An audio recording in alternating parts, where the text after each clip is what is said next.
Olá, o programa TV Sim Direto está no ar em mais uma edição especial. Nessa última edição do ano, nós vamos apresentar uma retrospectiva dos temas debatidos no segundo semestre de 2017.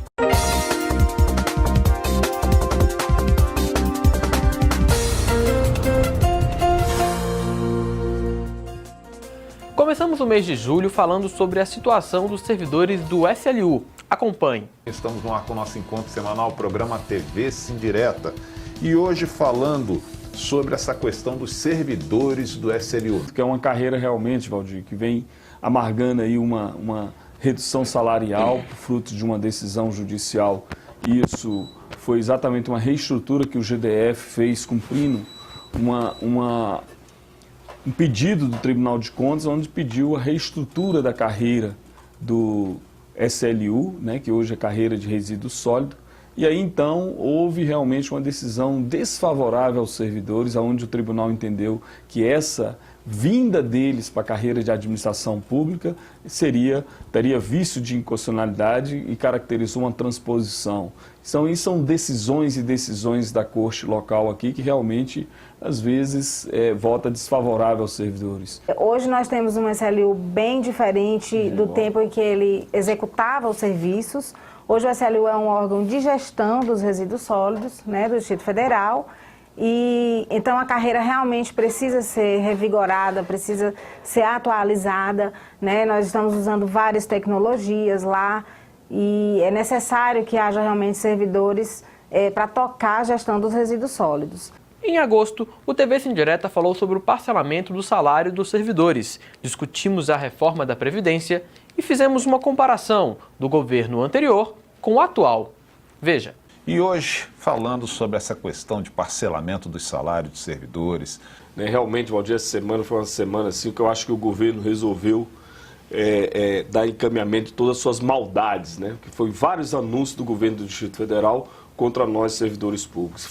Causou realmente muito pânico, muita agitação nos grupos, nas redes sociais, por conta desse parcelamento, porque o próprio governador já havia anunciado que iria pagar os salários em dias, que não iria dar o aumento salarial porque ia pagar o salário em dias. Então, mais uma vez, que o governador realmente não cumpre a sua palavra, Valdir.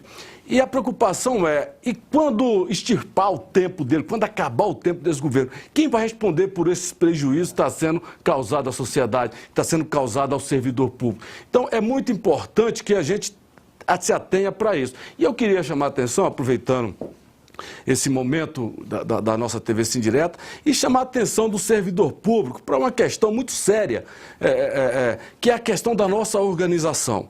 Independente da carreira que você pertence, independente do salário, independente do sindicato, independente da sua atribuição, nós temos que ter em mente que nós somos servidores públicos, um instrumento do Estado e que tem a obrigação tanto de cuidar do Estado, do serviço público e da nossa família.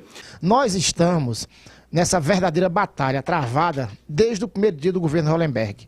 A cada dia que a gente vem aqui, a cada sexta-feira, a gente diversifica em temas diferentes, com convidados diferentes, mas tem momentos que a gente tem que falar olho no olho do nosso servidor público. Dizer o seguinte, aqui no Distrito Federal, parece que não tem mais como acontecer nada, mas tem.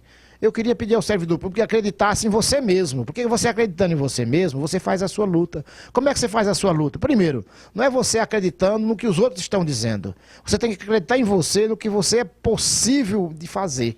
Infelizmente, 2015 não acabou e parece que não passa. Parece que o fim do governo não se aproxima, não chega.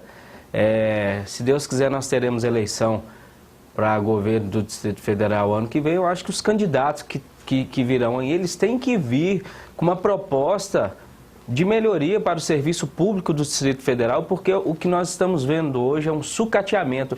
E o Ibrahim bem colocou, infelizmente, parece que nós temos um governo que é inimigo do servidor público. Não faz nada para construir e muito, além disso, não existe diálogo hoje entre sindicatos de servidores públicos e o governo do Distrito Federal. E todas as ações, todos os atos que a gente presencia são atos lesivos ao servidor público. Nós não podemos esquecer que nós temos 150 mil servidores públicos no Distrito Federal, seus dependentes, fora 150 mil servidores da União que trabalham aqui no Distrito Federal. E com tudo isso que está acontecendo aqui com os servidores públicos do DF, tá?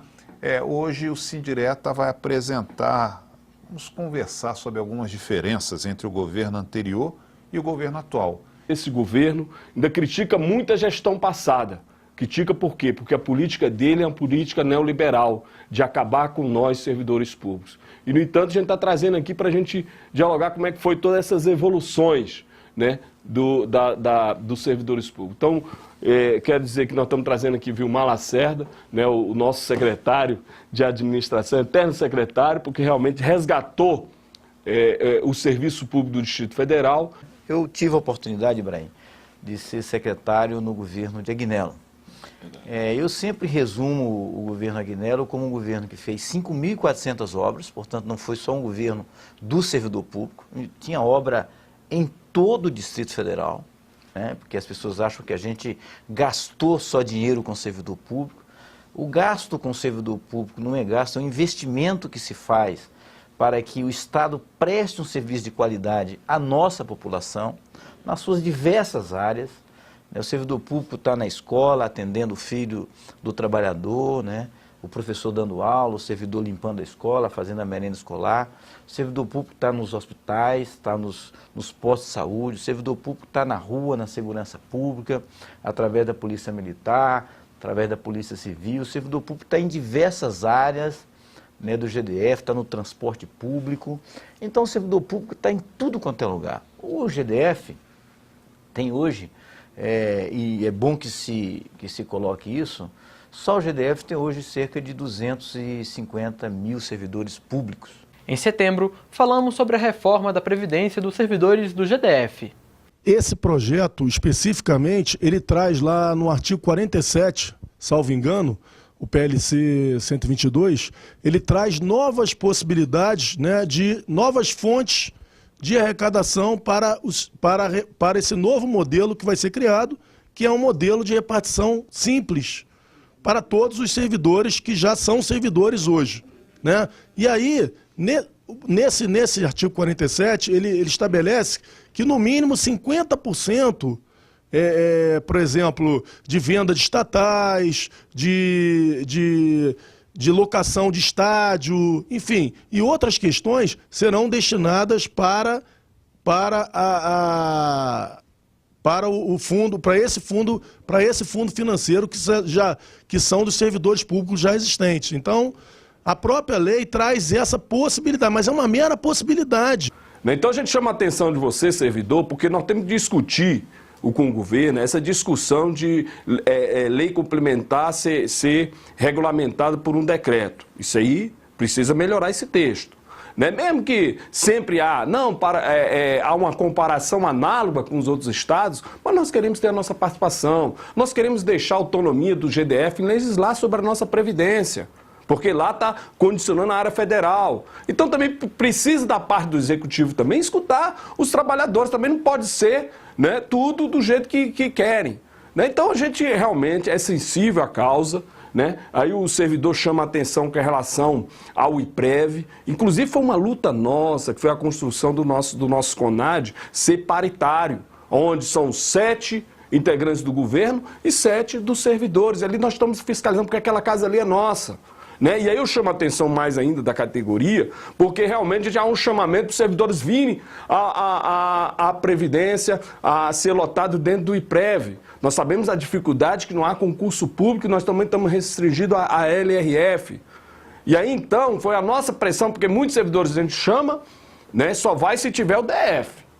Né?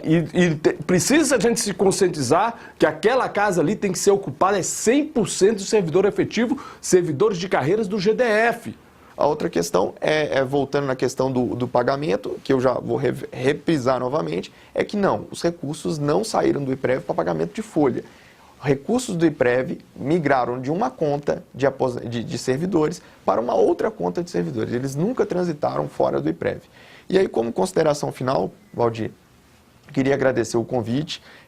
Eu, como uma índole pessoal minha, eu tenho sempre essa disponibilidade ao debate, a esclarecimento. Eu atendi ligações tanto da Adalberto, do Ibrahim, de outros sindicatos. Eu tenho essa... É próprio, eu acho que o gestor público... Né? O gestor público tem essa obrigação de esclarecer sempre que possível. E eu costumo muito brincar com os servidores, que é o seguinte, não confundam também, pessoal, a mensagem com o mensageiro.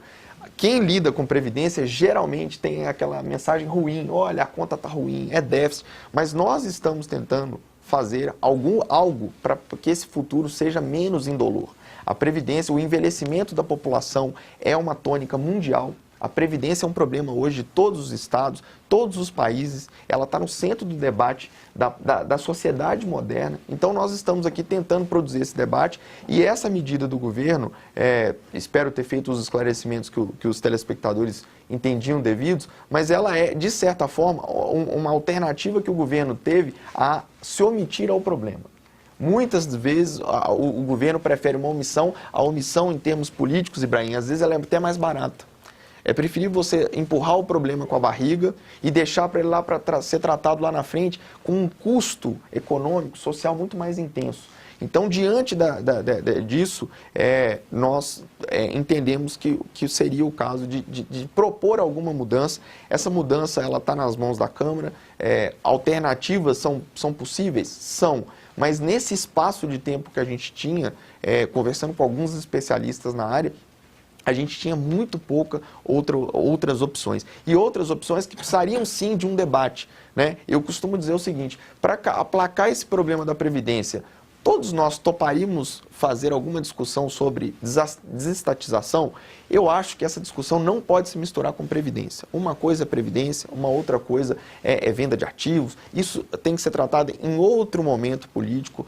O momento político agora é discussão de Previdência. Os sindicatos conseguiram mobilizar os servidores, que compareceram em massa para a votação. Muitos ficaram do lado de fora da Câmara por não ter espaço nas galerias do plenário para todos. Segundo o presidente do Sindireta, Ibrahim Youssef, foi muito importante a participação da categoria. O presidente do sindicato relata que os parlamentares ganharam mais tempo para apreciar com mais calma a matéria. Acho que foi uma decisão acertada da Justiça, no momento que o governo ele vem colocar um projeto, tramitar um projeto nessa casa, sem as partes interessadas, né, ter a oportunidade de pelo menos fazer uma leitura. Então, realmente, a posição da Justiça foi muito acertada, até para a gente exercer o nosso direito do contraditório. Então, não pode se discutir uma matéria tão importante que a aposentadoria dos servidores públicos, né, não ter a parte mais interessada, que são os servidores, não poder nem dar a sua opinião. Né? Já visto que o próprio governo ele é um governo passageiro, é um governo que fica 4 anos, e a aposentadoria é para o resto da nossa vida. Então o projeto ele vem com vários erros.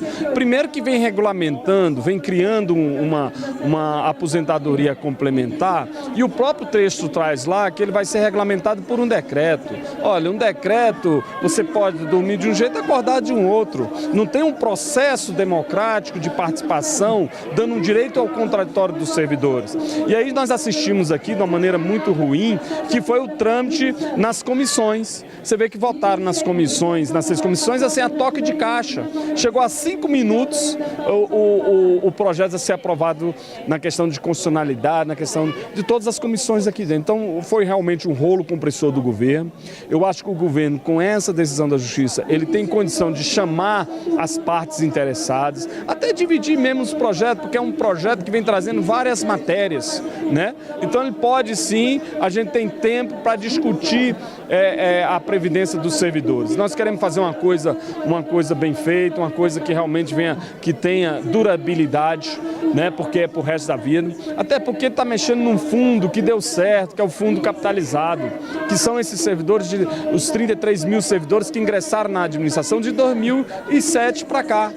Né? Então, esse outro grupo, que é o grupo financeiro, que ele diz que tem deficitário, que não é, porque eles realmente utilizaram essa contribuição em outros fins, né? E isso é uma obrigação do próprio governo, que a Constituição diz que a previdência é dele, o Tesouro tem que arcar com isso aí. Foi uma liminar perfeita, sem reparos, esperamos que o governador pare para refletir e mude de ideia e não comprometa a aposentadoria dessas e das próximas gerações, querendo terminar o seu governo usando o dinheiro que foi capitalizado, que foi economizado pelo servidor para garantir o seu futuro, servindo apenas para resolver um problema pessoal e um desejo pessoal do governador. Hoje nós vamos conversar sobre o famigerado PLC 122, que trabalha com a questão que trata a questão da previdência dos servidores, ou seja, o seu dinheiro, você servidora pública, você servidor público. A coisa mais simples, né? No lugar de estudar isso, de estruturar, de rever as suas despesas, de verificar onde pode cortar, foi no lado mais fácil.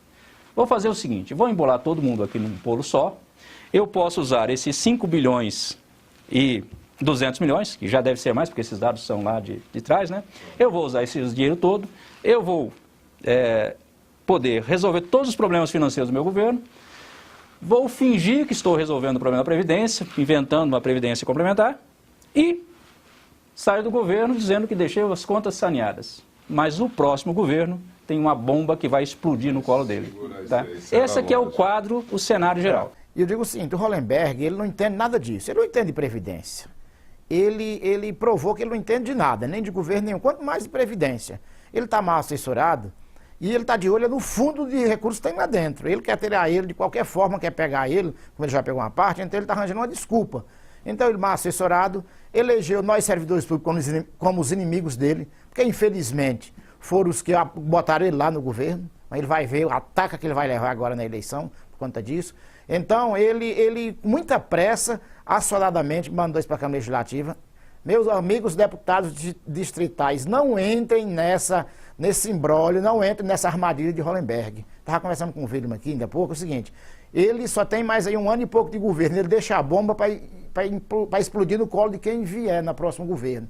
Então vocês, deputados distritais, terão responsabilidades com tudo que acontecer nessa casa a respeito desse PLC. E não é assim desse jeito, isso tem que ser debatido, tem que ser discutido. E respondendo a minha colega ali, Sandra Lemos, eu passei aí uns 3 dias fazendo grandes avaliações de números para o Distrito Federal. E referente a esse tema nosso aqui, previdenciário, crise financeira, é o seguinte, nós temos uma coisa interessante aqui que ninguém fala, que ninguém vê. Nós temos o PASEP. O nosso PASEP, que os servidores públicos arrecadam bilhões por ano. Ninguém sabe para onde vai, qual é a destinação do PASEP, porque o Sistema S se alimenta do PIS. Nós, servidores públicos, temos o PASEP. Se o nosso PASEP, bem trabalhado, bem descentralizado, nós fizermos uma política e trouxermos ele para nosso fundo de capitalização, que ele não rende nada. O nosso PASEP não rende nada ao longo da vida. Então ele precisa ser capitalizado, ele precisa ser direcionado, ele precisa ser administrado. Então é onde vai jorrar o leite e mel para os servidores nessa crise aí, é pegar o PASEP, administrar, capitalizar e fazer uma política bem feita. Então tá aí a receita para a Brasília sair, o fundo previdenciário sair do caos. Então é só trabalhar com o PASEP. Sabe onde ele vai parar 10% dele?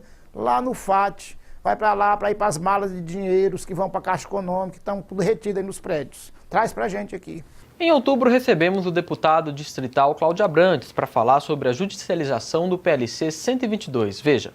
Olha, primeiro é um projeto de lei complementar muito grave, um projeto muito ruim, ruim tecnicamente, muito mal escrito, ruim também politicamente, porque ele vem num momento de muita confusão, onde o governo plantou, através da imprensa, uma ideia falsa de que não havia recursos, de que ele iria parcelar salários, quando, no mesmo momento que a gente estava lá na Câmara debatendo, votando esse projeto 122, foram quase 12 horas de debates para votar esse projeto, a gente resistindo muito lá, eu, como outros companheiros da oposição, resistindo muito a este projeto.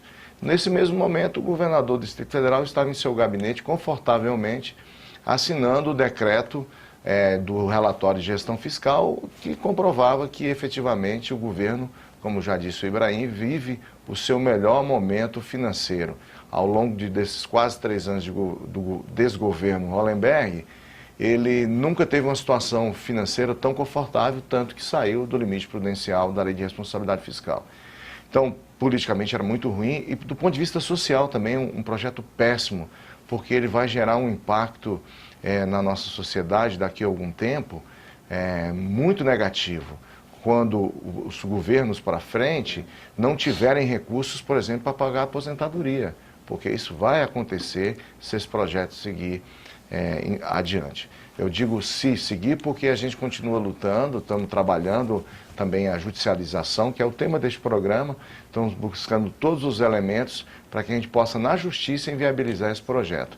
Se perdemos na Câmara, lá na votação do dia 26, mas temos esperança de que o Judiciário possa atender às nossas teses e interferir neste projeto. Mas eu creio que a gente tem que estar juntos fazendo esse debate. Eu quero parabenizar o Sindireta, porque foi um sindicato extremamente forte lá no plenário, também na articulação com os deputados. Tentou de todas as formas, assim como nós, mas a Câmara lá é no voto. Né? A maneira que se constrói esse voto eu não sei, né? Mas da nossa parte foi construído em cima da consciência e da avaliação que era um projeto ruim para os servidores e ruim para o Distrito Federal. Começamos o mês de novembro falando sobre os cedidos do SLU, a carreira de apoio PPGG e a carreira de técnicos do IML. A discussão realmente urgente, né? Dos servidores lá cedidos a vários órgãos do governo do Distrito Federal, entre eles o Detran, a Dival. E aí então foi um ato do governo passado de redistribuir esses servidores para os órgãos, conforme a necessidade e o pedido de cada um. Né? E agora teve realmente uma insatisfação, porque eles receberam aí simplesmente sem nenhuma conversa com o sindicato, encaminhando um ofício a esses órgãos pedindo que esses servidores retornassem ao órgão de origem. Isso é ruim, porque os servidores também, além de terem que voltar, teriam também uma redução salarial no seu contra-cheque. E todo mundo sabe que essa carreira é a única carreira do GDF que teve uma redução salarial, né, por conta de uma ação direta de inconstitucionalidade. PPGG, né? Não, foi exatamente a passagem deles para a PPGG. Não é justo, num período de Natal, o governo querer dar um presente amargo como esse. Não tem como o governo dar um remédio amargo como esse, e um presente amargo como esse, porque além desses servidores já estarem sendo penalizados por uma redução salarial que o Ibrahim aqui já falou, a transferência desses servidores novamente para o SLU ia trazer uma nova redução salarial, porque onde eles estão, tanto na Dival, né, que é a Divisão de Vigilância Sanitária, da Secretaria de Saúde, que tem alguns servidores cedidos, tanto no Detran, um recebe insalubridade, outro recebe algumas gratificações, e você transferindo esse pessoal diretamente para o SLU novamente, obviamente ia acontecer algumas reduções de vencimentos. Isso a gente não concorda e por isso que a gente entrou junto ao SLU, entramos em contato também com a Secretaria de Saúde e entrei em contato também com o governador para a gente tentar mediar toda essa situação e minimizar todos esses riscos. Né? É muito ruim no período natalino ter essa discussão toda, até porque, Valdir, é bom a gente deixar claro, as pessoas se prepararam para estar nos postos onde estão. Hoje com um tema muito interessante, um tema quase semelhante ao da semana passada, né, meu presidente? Servidores da carreira de apoio às atividades policial civil que optaram pela PPGG. Hoje, atendendo um pedido, viu, Valdir, do próprio grupo, do pessoal do apoio policial. A gente sempre fala apoio policial, né, por razão eles eram dessa carreira e hoje são da PPGG, mas é bom deixar isso bem claro, são servidores da carreira de Políticas Públicas e Gestão Governamental, lotados em exercícios lá na Secretaria de Segurança. E aqui a gente veio aqui trazer realmente como estão os processos, porque alguns, Valdir, passaram e outros ficaram. Né? Poderia a administração realmente ver que já está perdendo todos e administrativamente conceder isso aos servidores, mas não, eles precisam realmente trazer uma decisão judicial para que o GDF cumpra, até porque a Procuradoria tem se colocado, inclusive, em muitos autos do Sindireta, se oposicionando de toda essa discussão, que é bom depois, doutor Sérgio, esclarecer melhor aqui para vocês. Perdas salariais não ocorre, né? A perda salarial não ocorre. Agora, certeza absoluta, nada é certo com relação a ações judiciais. Não se pode garantir nenhum resultado, nenhuma decisão, seja no sentido favorável ou desfavorável. Não há que se falar em perda salarial, porque o que se busca aqui na realidade é o retorno à carreira de origem, e que tem uma situação sob o aspecto salarial similar e um pouco melhor em relação à situação da carreira apoio policial. A grande realidade é que a carreira de políticas públicas, ela teve uma reestruturação mais valorizada em relação à carreira de gestão de apoio a atividades policiais civis, né? E diante disso, dessa, vamos dizer assim, uma falta de reconhecimento dos servidores da carreira de apoio a atividades policiais civis, muitos servidores ingressaram na via judicial requerendo o retorno para a carreira de origem, a carreira para a qual fizeram concurso público, que foi a carreira de administração pública, hoje denominada carreira de políticas públicas, né? E tem uma diferença salarial ali, sim, né? Tem os valores dos vencimentos são diferentes. São servidores com atribuições idênticas, né? Apenas temos a diferença da lotação, que o pessoal da carreira de apoio tem a lotação obrigatória na Polícia Civil ou na Secretaria de Segurança, e os demais pode ser, na carreira PPG pode ser lotado em qualquer local, qualquer unidade do governo do Distrito Federal, né? E tem essa diferenciação salarial. Teve uma valorização para a carreira PPGG e não teve para a carreira de atividades públicas. E hoje nós vamos debater aqui alguns assuntos voltados aos servidores do Instituto Médico Legal IML. Nós estamos totalmente sobrecarregados. Hoje o Instituto Médico Legal, ele desempenha funções que não faz parte da área fim do Instituto. Hoje nós estamos com a responsabilidade do recolhimento dos óbitos de morte aparentemente natural. Né? Na realidade, desde 2004 existe uma lei no Distrito Federal. Essa lei, ela instituiu o funcionamento do sistema de verificação de óbito no Distrito Federal. Em 2006, uma portaria do Ministério da Saúde instituiu a rede nacional. Em 2010, através de uma ação do Ministério Público, foi forçada uma portaria conjunta entre a Secretaria de Saúde e a PCDF, né, a Polícia Civil do Distrito Federal, e nada disso vem sendo cumprido, nada disso vem sendo feito. Ou seja, o ML continua fazendo um recolhimento de morte aparentemente natural, que é esse caso que foi colocado aí pelo nosso espectador, que não é característica do Instituto Médico Legal, né, não é a área fim nossa. A nossa área fim, como você mesmo colocou, é a parte da morte violenta. Então, a característica do Instituto Médico Legal é uma característica de suprir as necessidades de um inquérito policial. Então, nós trabalhamos sempre com a morte violenta, mas hoje nós estamos sobrecarregados fazendo as remoções de óbitos aparentemente naturais, o que deveria estar sendo e deveria estar ocorrendo dentro do âmbito da Secretaria de Saúde do Distrito Federal. Existe processo, já existe decisão vencida há mais de um ano, e nada disso, digamos assim, se resolve. E acaba que o IML leva uma culpa que não é dele. Muitas vezes a gente vê órgãos de imprensa falando que o IML demorou para chegar no local. Mas eles não têm noção de que até que o IML seja informado que o IML possa chegar lá, isso tem uma cadeia de eventos aí muito grande. Então, o IML não pode chegar no local de crime antes da perícia ser concluída e recolher o corpo. É preciso que a delegacia seja informada, que a delegacia comunique o CIAD, que o CIAD comunique o Instituto de Criminalística, que os peritos deem deslocamento para o local, que façam a perícia. Então, até o IML chegar no local, o IML é o último elo dessa corrente. E quando o elo dá algum problema no meio, quem sofre com tudo isso é o IML, que tem a visão final dessa cadeia. Já no último mês de 2017, nós voltamos a discutir a reforma da Previdência e também o aumento da alíquota da reforma. Acompanhe. A gente tem interagido com alguns deputados, né? Realmente vai um ou outro ali, se vê que volta contra nós, você vê que na própria reforma trabalhista tivemos muitos votos favoráveis aos trabalhadores, então a gente está vigilante nisso aí. Então estamos fazendo um trabalho realmente de gabinete em gabinete e com certeza nós vamos divulgar aqueles deputados que não votarão com a classe trabalhadora.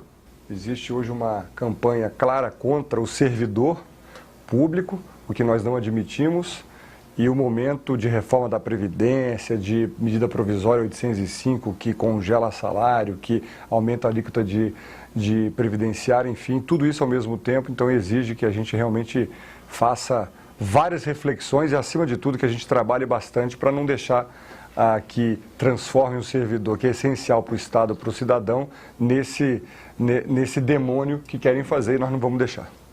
Quem vira governador do Distrito Federal de Brasília tem que entender que ele está administrando uma cidade de servidores públicos. Brasília foi construída para ser a cidade administrativa dos servidores públicos.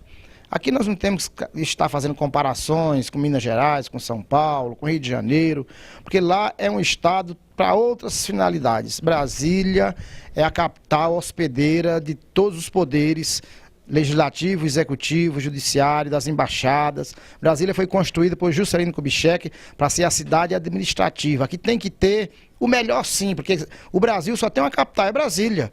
E quem assume o poder, por exemplo, o deputado Rogério Rosso foi muito feliz aqui na colocação, ele dizendo o seguinte, que as pessoas às vezes questionaram e perguntaram que ele fez em pouco tempo um melhor governo. O que ele fez? Ele chegou e governou com servidores públicos. Ele administrou com servidores públicos, porque é quem conhece a história de Brasília, é quem está preparado, é quem está capacitado, é quem tem interesse em ver a cidade desenvolver. Porque é o seguinte, o Hollenberg traz as pessoas de fora. Quando essas pessoas vão descobrir onde é que fica uma cidade satélite, onde é que está um problema para ser resolvido, já acabou os 4 anos de mandato. Traz os apadrinhados de fora, contra os servidores públicos, entraram na onda de falar mal de servidores públicos, foram na onda também de Minas Gerais. Minas Gerais está na contramão com o serviço público, está lá o seu governador também, a qualquer hora, 6 horas da manhã, tem novidade lá de um monte de camburão prendendo ele, que também vem de outra política errada com serviços públicos. E nós não podemos seguir isso. São Paulo está lá administrando, está conseguindo dar conta do recado. Rio de Janeiro, todos os agentes públicos estão presos, porque, inclusive, deixaram o servidor público sem nada. Agora, se o Hollenberg não atentar para isso aqui em Brasília, não é diferente. Agora, tem que reconhecer que está administrando a cidade dos servidores públicos. Juscelino Kubitschek construiu a cidade para ser uma cidade administrativa dos servidores públicos. O que tem aqui ainda é pouco. Agora, abarrota a administração pública de comissionados, despreparados, cabos eleitorais, aí não se presta um serviço de excelência, não é isso que nós queremos. Nós queremos um servidor público capacitado, preparado, instruído, motivado, bem remunerado. Custo de vida em Brasília não tem nada a ver com outros estados. Aqui é totalmente diferente de tudo, porque é capital. Só temos uma capital, os 27 estados da federação e uma capital. Essa capital é Brasília. Quem administra essa capital tem que ter orgulho de dizer, vou fazer o melhor para ser modelo para os outros estados. Não ficar criticando, boicotando e trazendo políticas, como é que se diz, desnecessárias, ter uma visão de galinha.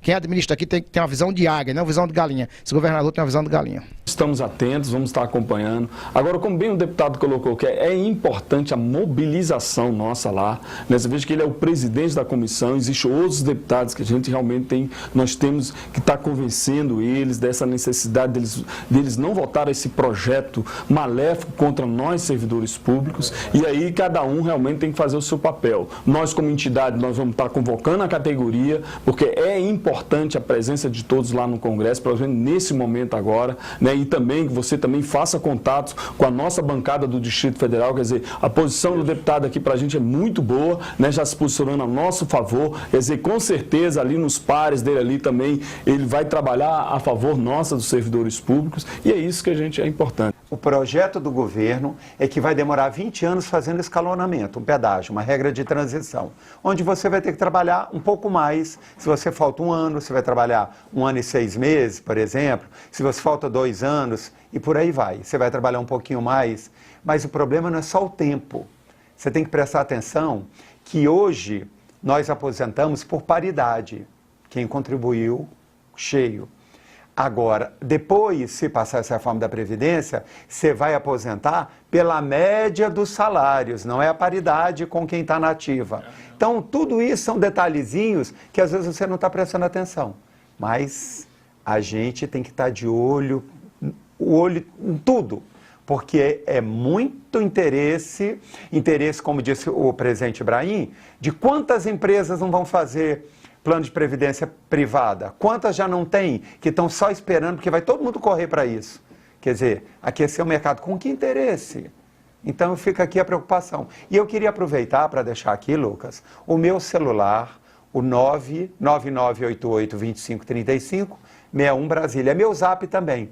Teve dúvida? Manda para mim. A gente tem uma equipe legal. Se quiser ir no gabinete, o nosso gabinete é o 572, no anexo 3 da Câmara Federal. Esse mês de janeiro vai ser o mês de recesso, eu não vou estar lá, mas minha equipe vai estar lá. Pode mandar no Zap, eu vou viajar, vou dar uma descansada, mas no Zap mesmo eu vou estar trabalhando, porque hoje em dia é uma ferramenta muito prática. O que você tiver dúvida, tenha certeza que eu estou deputado federal, mas sou servidor público com muito orgulho e estarei trabalhando em todas as frentes e onde tiver, para que a gente não deixe passar da forma que está esse projeto. 2017 foi um ano de muitas lutas para a nossa categoria. Nós, da equipe da TV Sim Direta, esperamos ter informado e esclarecido os fatos mostrados durante a nossa retrospectiva a você, servidor. Que o ano de 2018 possa ser melhor para todos nós. Continue aqui, conectado e inscrito no nosso canal no YouTube, na nossa página no Facebook e no portal do Sim Direta. Nós esperamos você no ano que vem. Feliz Ano Novo e até lá!